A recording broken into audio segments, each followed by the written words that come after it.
जैसे जैसे लोकसभा चुनाव का वक्त जहानाबाद में करीब आ रहा है, वैसे वैसे जहानाबाद की राजनीति भी बदलती हुई दिख रही है। जहानाबाद में एनडीए के उम्मीदवार के समर्थन के लिए कैबिनेट की पूरी टीम जहानाबाद में उतर चुकी है। अशोक चौधरी, गिरिराज सिंह, सम्राट चौधरी जैसे कई दिग्गज नेता, जीतन राम मांझी, संतोष कुमार सुमन जैसे दिग्गज नेता जहानाबाद में एनडीए के जो उम्मीदवार हैं चंदेश्वर चंद्रवंशी, उनके लिए लोगों से वोट देने की अपील कर रहे हैं। क्या माहौल है, कैसा देखा जा रहा है जहानाबाद के इस जो 1 तारीख को चुनाव है, इन सभी मुद्दों पर बात करने के लिए हमारे साथ हमारे सहयोगी विक्रम आदित्य साहब है। विक्रम, क्या लग रहा है, क्या हालात हैं? देखिए मुशर्रफ साहब, सबसे पहले तो आपको धन्यवाद इस बात के लिए कि इतनी बड़ी डिबेट आप जो है अभी शुरू किए हैं। हम शुरू में ही कहे थे कि जो स्थितियां अभी है वो स्थिति आने वाले दिनों में नहीं रहेगा। उस समय आप लोग इस बात को खारिज कर रहे थे कि नहीं, इस बार तो सुरेंद्रमय है, लेकिन अब आप लोग भी इस बात को मान रहे होंगे, तमाम जहानाबाद के लोग इस बात को मान रहे हैं कि अब जो स्थिति है वो बदलने लगी है। आप पिछले 2 दिनों से देखे होंगे कि केंद्रीय मंत्रियों का, बिहार के कैबिनेट मंत्रियों का और जितने भी बड़े बड़े नेता हैं, उन नेताओं का जहानाबाद में मतलब फोकस है, जहानाबाद में कैंप कर गए हैं। अशोक चौधरी, विजय चौधरी, भोला बाबू, जीतन राम मांझी, संतोष मांझी, तमाम नेता, सम्राट चौधरी, गिरिराज सिंह, तमाम नेता का जहानाबाद में आगमन होने लगा है। ये आखिरी चरण का चुनाव है और एनडीए इस मतलब जहानाबाद लोकसभा क्षेत्र को जो है चुनौती के रूप में ले रहा है। और चुनौती के रूप में इसलिए ले रहा है क्योंकि पूरे बिहार में इस बात का जो है चर्चा था कि एनडीए अगर किसी एक सीट को हारने जा रही है तो वो जहानाबाद सीट है। सही बात बोले। जहानाबाद सीट पर मतलब किसी से भी अगर शुरुआती दौर में बात हुई होगी, जो बाहर के पत्रकार हैं, तो वही उनसे आप ये आंख मूंद करके, नाक मूंद करके, कान मूंद करके कह सकते थे कि जहानाबाद बिहार में जो है रिजल्ट आएगा तो आप एक सीट अगर जीता हुआ रहेगा तो समझ लीजिए कि जहानाबाद सीट आरजेडी को जीत मिल गई है, आरजेडी जो है जीत गया है। लेकिन इस बात की क्या हम लोगों तक की जानकारी थी? इस बात की जानकारी पीएम नरेंद्र मोदी से लेकर तमाम लोगों तक के हैं और बड़े बड़े नेताओं तक के हैं। भोला बाबू को आप देखे होंगे, कल ही भोला बाबू आए थे और अपने इर्द गिर्द मतलब बहुत बड़ी संख्या जो है दिखाई दे रहा था। अरुण कुमार का हालांकि कहना भी था कि 2000 करोड़ का उनका सीएसआर फंड है, उस सीएसआर फंड पर बहुत लोगों की नजर है। कल वो है भोला बाबू का एक भव्य जो है अभिनंदन समारोह मखदूमपुर में होने जा रहा है नीतीश कुमार के नेतृत्व में। तो स्थिति क्या है कि अभी आप एक चीज कह सकते हैं कि भूमिहार जाति के लोग हैं, हम भी इस बात को कह रहे हैं कि भूमिहार जाति के लोग बहुत मुखर हैं और चंदेश्वर प्रसाद चंद्रवंशी को वोट करना नहीं चाहते हैं। लेकिन ये बात आप अभी 2-3 दिन और कह लीजिए, 2-3 दिन बाद की समीकरण और भी बदलेगी। हमें जहां तक जानकारी है, आपको भी जानकारी है, आपको वरिष्ठ लोगों से, दिल्ली के पत्रकारों से बात हो रही है, आज तक के टीम से भी आपको बात हो रही है, तो आप ये स्पष्ट समझ रहे होंगे कि जहानाबाद की सरगर्मी आने वाले 2-3 दिनों में क्या होने वाली है। एक चीज आप जैसे सबसे ज्यादा यहाँ जहानाबाद में हॉट सीट क्यों है, अगर ये सवाल किसी भी आम जनता से, जहानाबाद की आम जनता से किया जाए तो उनका यही कहना होगा कि भूमिहारों को टिकट नहीं मिला है, इसलिए जो है लोग नाराज हैं। लेकिन इस बात को समझने के लिए एक बात और भी समझनी होगी कि भूमिहार एक पढ़ा लिखा वर्ग माना जाता है। अपने सम्मान की लड़ाई वो लड़ सकता है, लेकिन उस सम्मान के साथ साथ कोई और जो अगला है उसके सम्मान की भी लड़ाई लड़ने लगता है। और इस बार सबसे महत्वपूर्ण है यहाँ के नए वोटर जो पहली बार वोट देने जाएंगे। आपको क्या लगता है कि ये जो पहली बार वोट देने जाने वाले लोग हैं वो लोग किसको वोट करेंगे? देखिए, पहली बार जो वोट करेंगे, लेकिन उनके जहन में क्या चल रहा होगा, जरूरी नहीं है कि सबके जहन में एक ही मुद्दा चल रहा हो। देखिए, तेजस्वी यादव 200 से अधिक रैलियां कर चुके हैं। जब तेजस्वी यादव की हाथ घूमती है तो युवा झूम उठते हैं, लेकिन युवा झूमते किस बात पर है? रोजगार के मुद्दे पर। रोजगार की बात तेजस्वी यादव कर रहे हैं, 1 करोड़ लोगों को रोजगार देने की बात कर रहे हैं। हम कह रहे हैं कि 17 महीने बराम 17 साल को देख लीजिए। लेकिन क्या तेजस्वी यादव प्रधानमंत्री के चेहरा है? क्या तेजस्वी यादव का इतना बड़ा वजूद होगा कि वो 1 करोड़ लोगों को रोजगार दिला देंगे? कैसे होगा? बिहार में टोटल 40 सीट है। मान लीजिए एक समय के लिए कि 40 में 40 सीट जो है आरजेडी जीत जाती है, तो 40 सीट वाले लोग को इतना वजूद होता है क्या जो 1 करोड़ लोगों को नौकरी दिला देगा? तेजस्वी यादव का केंद्र में इतना बड़ा वजूद है, आप समझ लीजिए इस बात को। तो इस बात को समझने के लिए आपको गांव में जाना पड़ेगा, आपको पढ़े लिखे महिलाओं से बात करना होगा। जो कुछ आप देख रहे हैं ना, अरुण कुमार के साथ सैकड़ों गाड़ी, हजारों लोग दिखाई दे रहे हैं, लेकिन जरा उनके पत्नी से आप मिल के आइए जो उनके साथ घूम रहे हैं, या फिर आम जो भूमिहार हैं उनके पत्नी से मिलकर के आइए, उनके बेटा से मिलकर के आइए। जो बेटा है, पत्नी है, वो मोदी मोदी गा रहा है, और यहाँ पिताजी जो है वो अरुण जिंदाबाद, अरुण कुमार जिंदाबाद कर रहे हैं। तो यानी कि इससे यही पता चल रहा है कि पूरे जो मैच को देखा जाए, पूरे जो टूर्नामेंट को देखा जाए, तो एक तरफ एनडीए और एक तरफ जो इंडिया है, तो उसमें तो जहानाबाद जो शुरू में आपको आरजेडी मय कहा जा सकता है, इंडिया मय कहा जा सकता है, अब वो कहीं दूसरी जगह।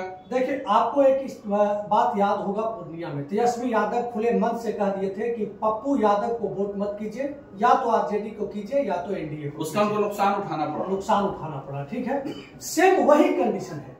जहानाबाद में चंदेश्वर प्रसाद चंद्रवंशी से ज्यादा एक्टिव अभी अरुण कुमार के कार्यकर्ता हैं। आप गाड़ियों की काफिला भीड़ से यह अनुमान लगा सकते हैं कि अरुण कुमार एक प्रबल दावेदार है, जीतने के कगार पे है। लेकिन ये 3 दिन 4 दिन का जो समय है, ये समय बहुत महत्वपूर्ण रहने वाला है।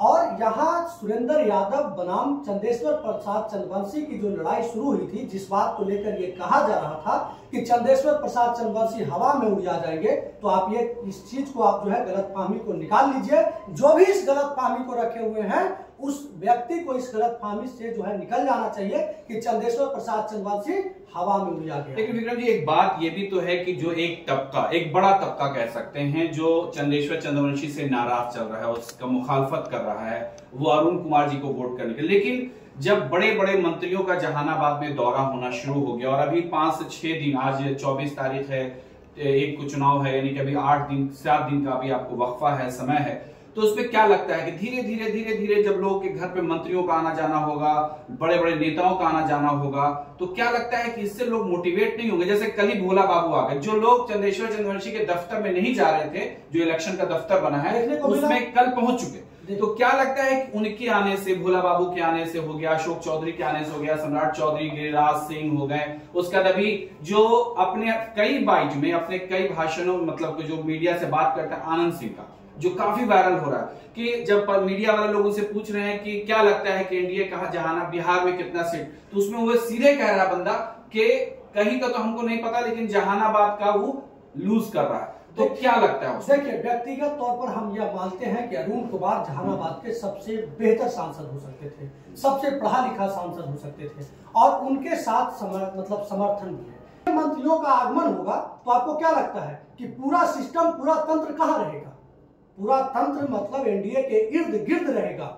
और आप एक चीज मतलब समझ लीजिए कि जितना भूमिहार ये दावा कर रहे हैं कि हम चंदेश्वर प्रसाद चंद्रवंशी के खिलाफ हैं, उतना ही अति पिछड़ा के लोग जो है सेंटिमेंट होके आपको जो है चंद्रवंशी को वोट देने के लिए मन बना रहे हैं। लालू यादव एक का बात कहते थे, हमने तो लालू यादव को कभी कवर किया नहीं, मेरा सौभाग्य नहीं रहा। लालू यादव ऐसे बहुत बड़े नेता हैं, देश दुनिया में उनको कौन नहीं सम्मान करता है, व्यक्तिगत तौर पर पूरा देश उनको सम्मान करता है।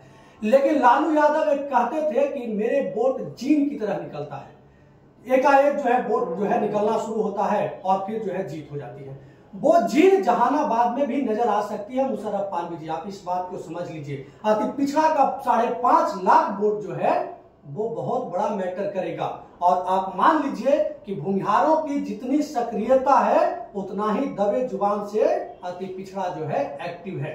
बूथ पे जब आप जाइएगा तो आप देखिएगा अति पिछड़ा के गांव में कि बूथ पर क्या जो है स्थिति रहती है। तो इस बार वोट अधिक से अधिक पोल कराने का अति पिछड़ा का जो है चंदेश्वर चंद्रवंशी का लक्ष्य भी है।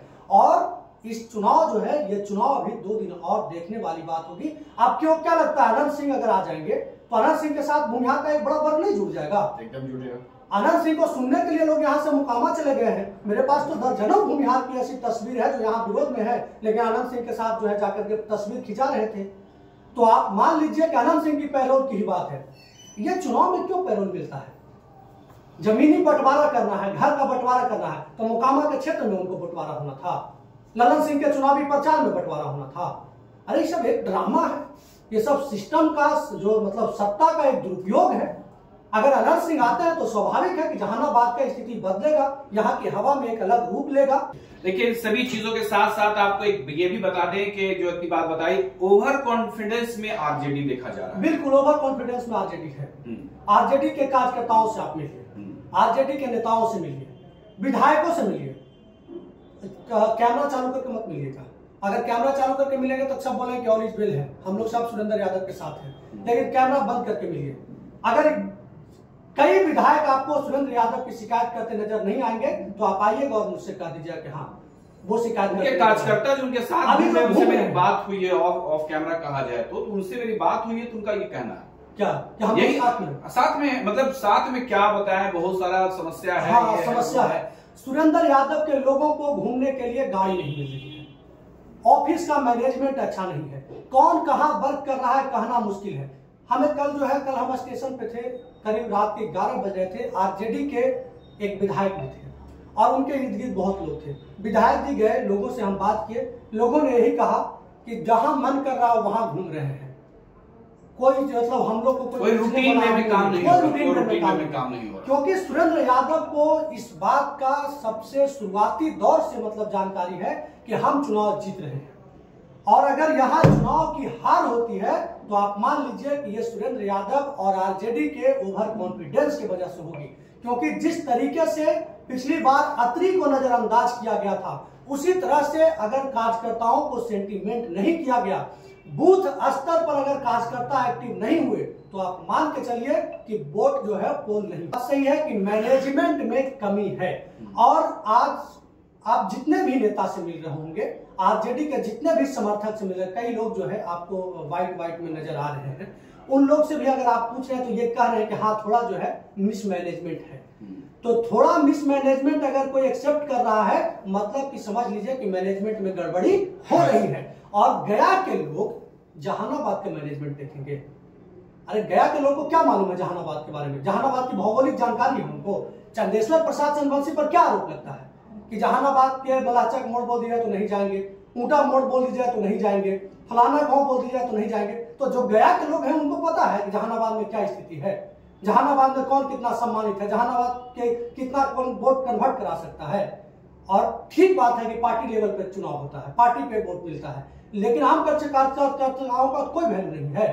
कार्यकर्ता का बूथ लेवल पर बहुत वैल्यू होता है। आप मान लीजिए कि तेजस्वी यादव को उंगली घुमाने से जो है बूथ पर वोट नहीं होता है। वोट दिलाने के लिए गांव के आदमी को निकलना पड़ता है, जो उस गांव के माननीय होते हैं उनको निकलना पड़ता है, तब जाके वोट जो है पोलिंग कैपेसिटी बढ़ती है। चलिए, सही बात कहा विक्रमादित्य साहब ने कि सिर्फ उंगली घुमा देने से और हाथ घुमा देने से आपको वोट नहीं पड़ता है। और जिस हिसाब से जैसे आप मोदी जी के जुमला से बड़ा जुमला तेजस्वी यादव का हो सकता है।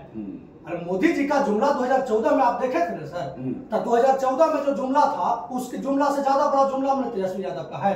अभी तो लोग पूछ रहे हैं, जीतनराम मांझी कल ही पूछे हैं कि 5 विभाग था मतलब तेजस्वी यादव के पास, तो एक विभाग में काहे नौकरी? हाँ, 5 विभाग उस विभाग में नौकरी मिला जिसके मंत्री लोग जो है रामायण और महाभारत के पाठ पढ़ रहे थे और ऑफिस नहीं जा रहे थे। श्रेय लेने के लिए कुछ कर दीजिए, अलग बात है, लेकिन उंगली घुमाने से माहौल नहीं बनता। सबसे बड़ी बात ये जीतनराम मांझी ने कही थी उस दिन के अगर उनको नौकरी ही देना था तो उनके पास 5 विभाग था, सिर्फ एक ही विभाग जो एजुकेशन डिपार्टमेंट था उसी से नौकरी क्यों मिली, और विभागों से नौकरी क्यों नहीं तेजस्वी यादव ने दिया? ये एक बड़ा सवाल था, और सही मानों में एक बड़ा सवाल है कि तेजस्वी यादव ने उन 5 विभागों से आखिर नौकरी क्यों नहीं दिया। एक चीज इस जगह पर यह भी सवाल उठ रहा है कि आज शिक्षक परेशान है ना, हर रोज शिक्षक की दर्द सुन रहे हैं ना, लेकिन क्यों नहीं नीतीश कुमार शिक्षक का दर्द हर ले रहे हैं? जिस दिन तेजस्वी यादव की सरकार में से तेजस्वी यादव उप मुख्यमंत्री थे, शिक्षक परेशान थे। अगर इनको नौकरी देने का क्षमता था तो इनको टाइम चेंज कराने का क्षमता नहीं था। अरे के पाठक किसी का बात मानता है? के पाठक एक ऐसे अधिकारी हैं जो किसी भी व्यक्ति का, किसी भी मंत्री का कोई बात नहीं मानते हैं। चलिए विक्रमादित्य, आपका बहुत बहुत शुक्रिया। आपने कई मुद्दों पर, और ये जो बिहार में बल्कि जहानाबाद में जो चुनाव का एक बहुत ही सरगर्मी तेज हो चुकी है, क्योंकि 1 जून को चुनाव होना है, और जिस हिसाब से पहले हवा चल रही थी उस हवा में थोड़ा बदलाव आया है।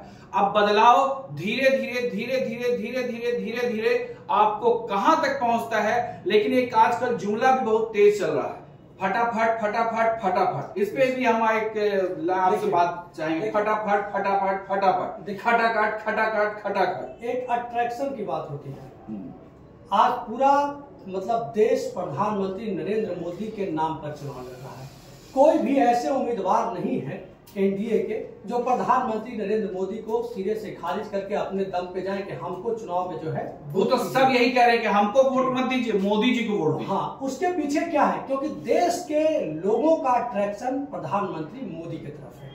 देश के लोग प्रधानमंत्री मोदी को पसंद करते हैं। सेम वही चीज है, युवा है तेजस्वी यादव भी अब जो है फटाफट और खटाखट में आ गए हैं। उनको भी अट्रैक्शन चाहिए। तेजस्वी यादव को भी बिहार के युवाओं ने जो सम्मान दे रखा है या जो भीड़ देख रहे हैं वो ऐतिहासिक है। आप मान के चलिए कि 200 सभा बहुत बड़ी सभा, सही बात है। लगभग 7 सवा 6 सभा करना मामूली बात नहीं है, बड़ी बात है। अभी जो वो बीमारी से तकलीफ से तेजस्वी यादव जहां भी जाते हैं कुर्ता उठाते हैं। वजह क्या होती है? क्योंकि दर्द से कराह है। लेकिन इसका फायदा होगा, फायदा विधानसभा में बहुत बड़ा देखने को मिलेगा। लोकसभा चुनाव में इसका फायदा हो नहीं हो, विधानसभा में इसका बहुत बड़ा फायदा रहेगा। क्योंकि लोकसभा चुनाव प्रधानमंत्री का चुनाव है, विधानसभा चुनाव मुख्यमंत्री का चुनाव है। चलिए फटाफट खटाखट आप भी जो है फटाफट ईशा न्यूज को सब्सक्राइब कर दीजिएगा। इन सभी बातों के साथ आप ईशा न्यूज को सब्सक्राइब कर दीजिए, लाइक कीजिए और शेयर कीजिए।